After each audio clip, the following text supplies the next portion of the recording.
People are rising up everywhere, from Chile to Hong Kong to Lebanon, Iraq, and France. But why are some of them good and others violent? What makes a protester courageous? What makes a protester bad? Which ones are rioters? And which ones are fighting the good fight? If you're watching mainstream media, sometimes things can get confusing. Protests are described as a violent mob in one country and a pro-democracy revolution in another. And some protests don't get any coverage at all. Who decides which protests are worthy of which labels? And why? To help you navigate this confusion, here's my handy guide to worthy versus unworthy protests. First and most importantly, it's all about location, location, location. To all you protesters, rioters, and violent mobs out there, if you want that coveted peaceful protester label that garners nonstop headlines and Western adoration, it's crucial that you protest from a country or territory that's on the US State Department's hit list. Protest against the government in Venezuela, Iran, Nicaragua, or Hong Kong, and you're guaranteed to get the hero treatment in US media, and probably even some lavish funding from USAID. It literally doesn't matter why you're protesting. It could be for better living conditions or for a violent right-wing ideology, which in these places it usually is. You're pretty much guaranteed to be portrayed in a positive light no matter what you do, no matter how much violence you inflict. That's why the right-wing mobs that overthrew Bolivia's democratically elected socialist president Evo Morales were simply referred to as protesters, no matter how violent and racist their behavior was. Lucky for those right-wingers in Bolivia, the US doesn't like Latin American countries to have socialist leaders, especially where there are resources to mine. So for 2 weeks, these violent right-wing mobs rioted for the downfall of Morales after refusing to accept the results of his re-election. They broke into Bolivian radio offices, forced out the workers, and tied one of them to a tree, and were still called protesters. Even after they kidnapped and publicly tortured a Bolivian town socialist mayor, forcibly cut her hair, doused her in red paint, and paraded her through the streets barefoot, the BBC referred to them as a crowd of protesters. The New York Times also saw these kidnappers as merely protesters. Meanwhile, the US-supported military coup against Morales following the riots was celebrated as a victory for anti-government protesters. Really makes you wonder how these people would have covered Pinochet's violent takeover of Chile in 1973. It would have gone something like, pro-democracy protester Augusto Pinochet succeeded in unseating authoritarian leader Salvador Allende.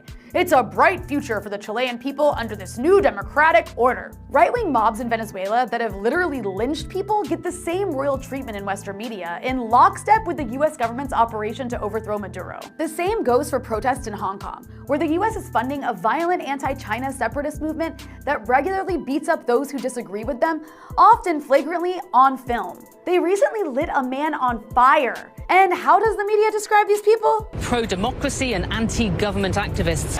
Peaceful demonstration inside. It was a peaceful protest of pro-democracy activists. These so-called pro-democracy activists haven't said much about democracy. They're just anti-China. Hence, they're good, lovable protesters. Speaking of which, for those of you protesting governments that are friends with the US, you're shit out of luck. You're not protesters, you're violent mobs of rioters.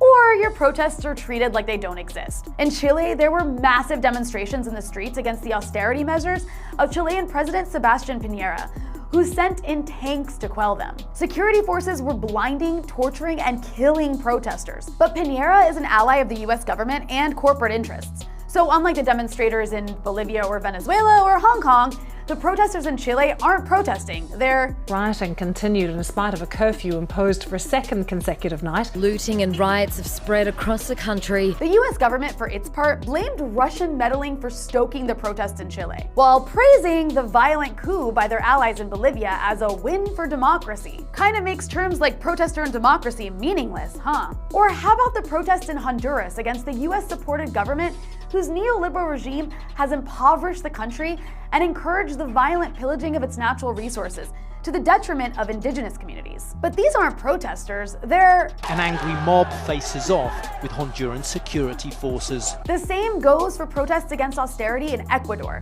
where US ally Lenin Moreno used violence to crush dissent and take more power. When these protests were covered, they were labeled as violent in the headlines. The protests in Iraq and Lebanon have really confused the White House. That's why they were quiet for so long, trying to figure them out. On the one hand, there are poor Shias. That's scary.